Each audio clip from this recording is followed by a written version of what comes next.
Chris has worked with some of the biggest names in the music business as one of the finest production managers in the touring industry. Having been the production manager for Rock and Roll Hall of Fame inductees Aerosmith, Tom Petty, Fleetwood Mac, Stevie Nicks, the Byrds, and now Def Leppard. That is one hell of a career. Chris, I'm not sure that you really realize this or not, but your influence and your impact is everywhere.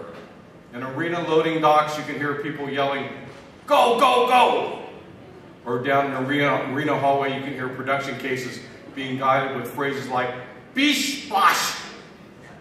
And probably your most recognized Chrisism are the people holding their plates and catering while they await their food and saying, "Get it in ya!" We don't actually need to be on tour with Chris to hear him or feel his presence. These are just some of the examples that people carry with them and the experiences that you get with working with Chris Adamson. They're universal, from Tokyo to Sydney, from Los Angeles to New York, from London to Paris. We have all come across other road crews, local stagehands, promoter reps, all of whom at one point greet us on tour with one of Chris's classic sayings. It always makes us feel like your presence is with us. Chris, I know that this is a huge deal for you, but I think that the biggest honor that you can receive is from all those road crews and roadies who want to do a Chris Adamson tour, especially from all the men and women who work on tour with you and want to come back and work with you on every single tour that you do because they love you and they respect you so much. This is the biggest reward that any of us could ask for. Chris, please watch a video. Some of your friends who couldn't be here tonight have sent their best wishes. And for the rest of us, that's followed by a look back on Chris's incredible, brilliant career. Hey Chris, I just want to congratulate you on receiving the Parnelli Lifetime Achievement Award. You're a legend in this business and a beautiful human being. I'm so glad that I had the opportunity to tour with you. I hope we can do it again. And I hope you're having a wonderful time celebrating with your friends and family. Peace, love, and continued blessings. Fleetwood here on behalf of Fleetwood Mac, and my thrill about doing this, a certain gentleman known as Chris Adamson there, getting this incredible award, deserving every part of it, the Parnelli Lifetime Achievement Award. I'm making sure I get that right. But now just to riff on why this man is getting this award. I can't tell you how many stories there have been about the very personal part of keeping bands together, counseling them, giving his heart and soul to that band getting on stage no matter what. And often with stories to tell. There are too many to tell, but I can assure you the likes of getting the message that one of the trucks is iced up or gone off the road and 3-4 shows are going to be cancelled. This was always the man with the plan that more often would succeed in getting that band on stage in one piece. Counselled, loved, dedicated to, including the crew. I never saw a happier crew than working with Chris. Chris, Captain Napalm, I seem to remember the name, getting the job done, so to speak. From my heart to yours, truly congratulations. Fleetwood Mac owes you, and many others beside, including great artists, solo and band members across the globe.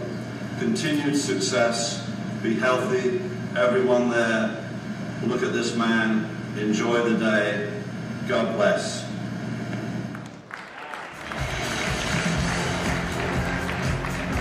It's not very cool. No.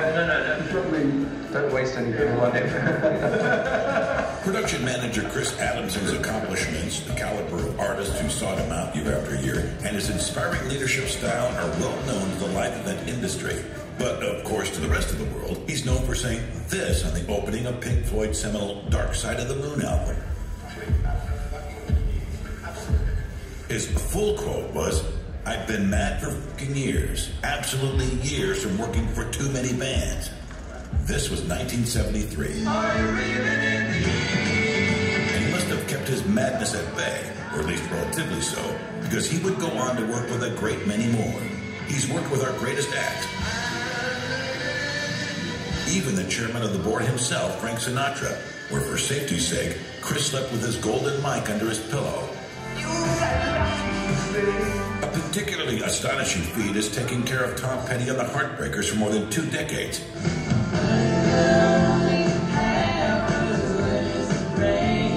And Fleetwood Mac for more than 4.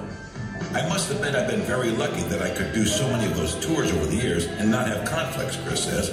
But we say it's the bands that were the lucky ones.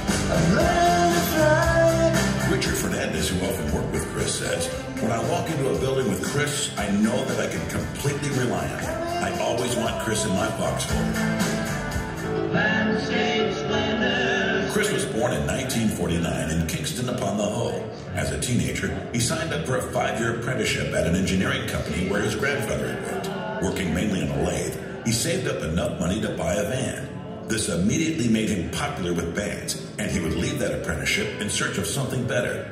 One of his first experiences as a roadie was with the progressive folk band Amazing Blondell. Then in 1968, he landed in a London flat. Keith Moon lived around the corner.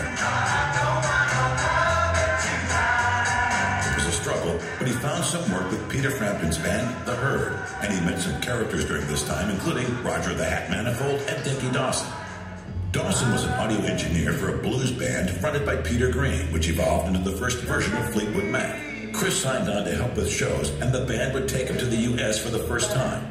Upon returning, a shakeup occurred in 1970. I can't help about the shape I'm in. I can't sing, I ain't pretty, and my legs are thin. Adamson was there when Green checked himself into a commune and was never the same again, Chris says.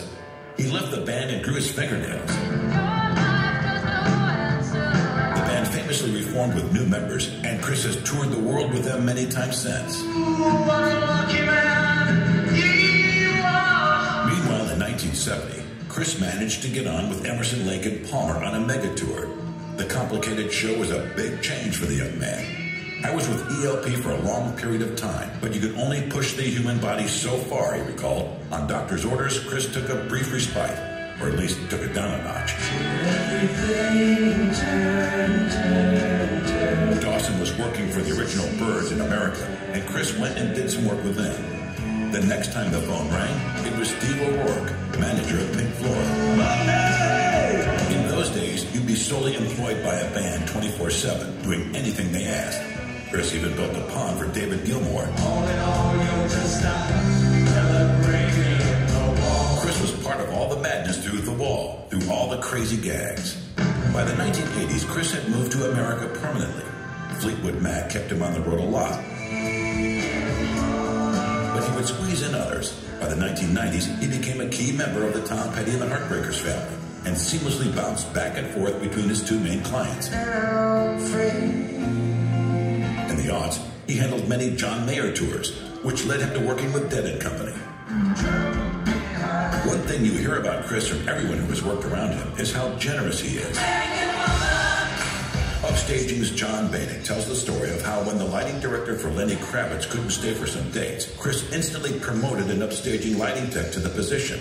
It was the first time he'd run a console and was nervous, but Chris said he'd be fine, and he's still out there pushing buttons today. He gets the whole crew behind him because he builds trust, Fernandez says. He's got the overall vision and makes sure every single member knows that they are an important part of it all, and he's there to make sure they have what they need. Chris has most recently been out with Def Leppard, and while he generally wouldn't mind taking a step back a bit and spending more time in Virginia with his wife Michelle and the horses, his phone keeps ringing. This puts him back on the road and accumulating more stories. Chris says of his style, you do the job to the best of your ability and just get yourself into the situation. You do need to have time for all the people on the crew. The guy sweeping the floor is as important as anybody else because everybody is essential. Chris Chris has probably the most fascinating history of anybody in the business and the most experience. There's nothing he comes across that he hasn't already seen, says longtime friend John Huddleston. He has all the war badges. If this was the military, he'd be the most decorated soldier we have.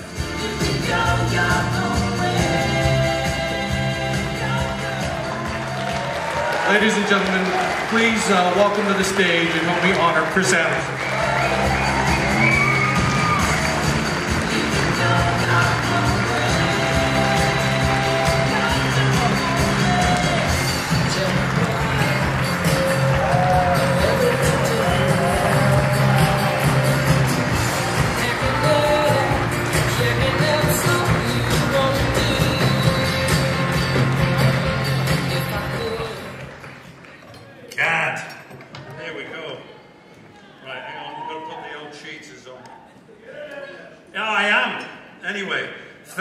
Thank you so very much.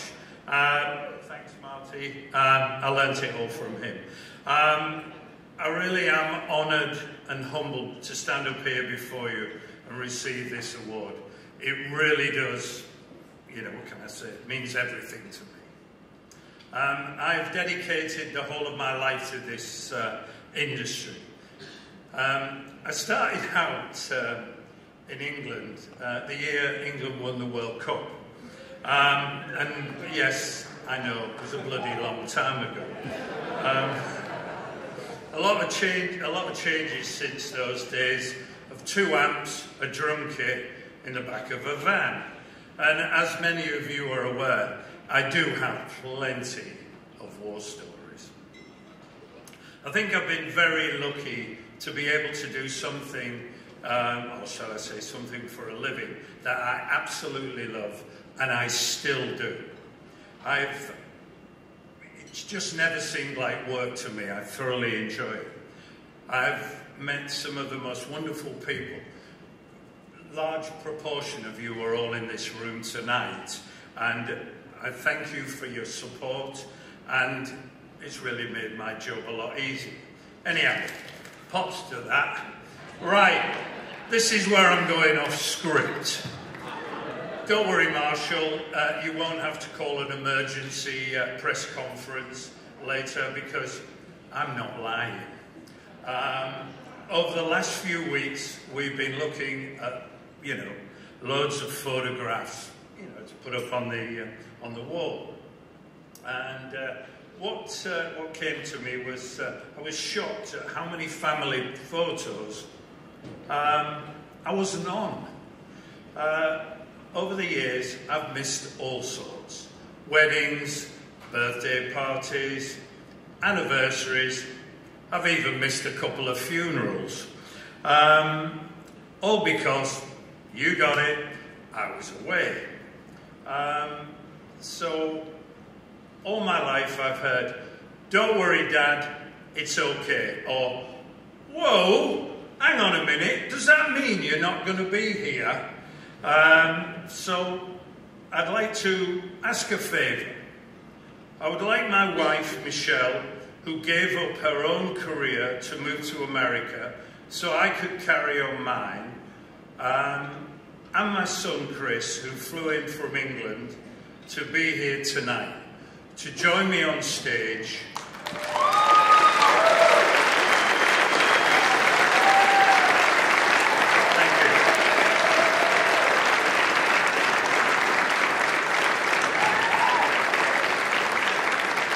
For that family photo, because seriously, I wouldn't be up here if it wasn't for these two people.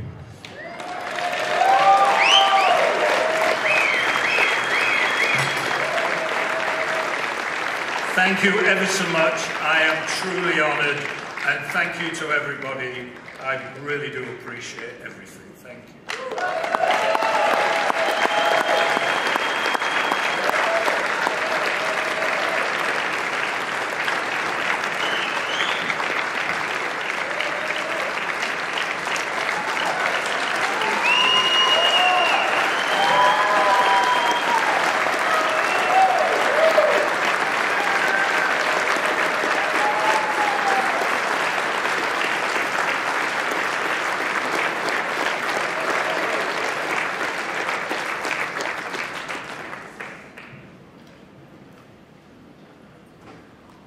And now, the moment you've all been waiting for, the after party.